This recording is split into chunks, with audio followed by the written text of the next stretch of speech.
बिस्मिल्लाहिर्रहमानिर्रहीम। अस्सलाम वालेकुम। खाना प्लस में खुशामदीद। आज मैं एक बड़ी ही मज़े की सर्दियों की सौगात बनाने जा रही हूँ। आज मैं बनाऊँगी जी पोटे वाली सेवइयाँ, जो कि हर दिल अजीज़ होती हैं।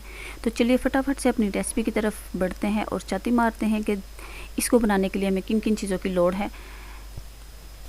अपने चुने मुने टब्बर के मुताबिक यहाँ पे मैंने 1 कप जो है ना वो पोटे वाली सेवइयाँ ले ली हैं। अगर आपका टब्बर बड़ा है तो आप ज़्यादा भी ले सकती हैं। और इसके साथ साथ यहाँ पे मैंने थोड़ा सा देसी घी ले लिया है। अगर आपके पास है तो ठीक है, नहीं है तो कोई गल वाली थे कोई गल नहीं, क्योंकि इसके बगैर पोटे वाली सेवइयाँ कोई जायका मज़ा नहीं देती।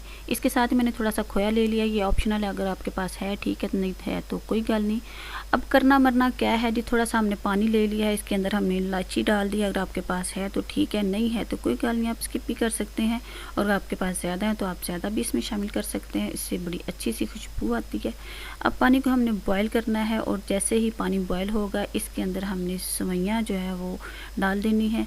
और इसको हमने इतना सा बॉयल करना है कि बस एक जो पहला जोश आना है उसके बाद हमने इसको निकाल लेना है। इसको हमने ज़्यादा सा पकाना नहीं है, अगर ज़्यादा गल गई तो ये ख़राब हो जाएंगी, ये मिद्दी जाएंगी, इसका कोई जायका नहीं बनना। तो ये देखें जोश, जैसे यहाँ पे जोश आएगा तो मैंने यहाँ से सेवइयाँ जो है ना वो परे हटा देनी है, यानी कि इसको मैंने स्ट्रेन कर लेना है। ये जोश आ गया है जनाब, और अब हम इसको कर लेंगे जी, इसको हम स्ट्रेन कर लेंगे, ज़्यादा नहीं पकानी। अब यहाँ पे मैंने थोड़ा सा जो है पानी ले लिया है, तकरीबन 4 से 5 चम्मच जो है वो पानी के शामिल कर लिए हैं। और इसके अंदर अपने टेस्ट के मुताबिक आप इसमें चीनी शामिल कर लीजिएगा। यहाँ पे मैंने जस्ट 2 चम्मच जो है ना वो चीनी के लिए हैं। अगर आप मीठा बुता खाते हैं तो आप इसके अंदर बुती चीनी भी डाल सकते हैं। और इसके साथ ही साथ मैंने यहाँ पे देसी घी जो है ना वो शामिल कर दिया है। सेम इस तरीके से जिस तरीके से हम मीठे चावल बनाते हैं उसकी हम चाशनी तैयार करते हैं, इसी तरीके से हमने ये सेवइयाँ भी बनानी है। तो इसका टेस्ट आप खाएंगे तो आपको पता चलेगा कि इसका टेस्ट क्या होता है।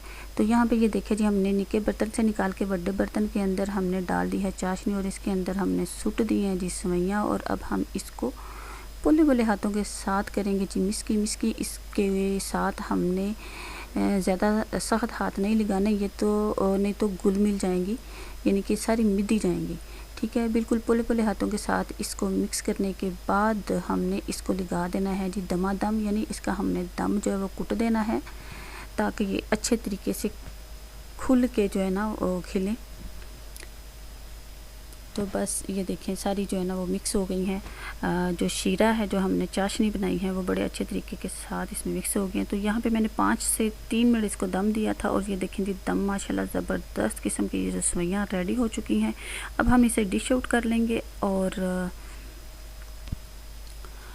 ये देखें माशाल्लाह बड़ी ही ज़बरदस्त और खुशबू भी बड़ी अच्छी आ रही है। इसके ऊपर मैंने थोड़े से पिस्ता बादाम डाल लिए थे, और इसके साथ ही साथ मैंने डाल दिया था जी खोया। खोए की रेसिपी जो है वो मैं डिस्क्रिप्शन में दे चुकी हूँ, वहाँ से आप इसको फॉलो कर सकते हैं। वीडियो को पसंद आई तो प्लीज़ लाइक कर दीजिएगा, शेयर कर दीजिएगा। इसके साथ ही साथ मुझे इजाज़त है, फिर मिलेंगे नई वीडियो के साथ, नई रेसिपी के साथ। अल्लाह हाफ़िज़।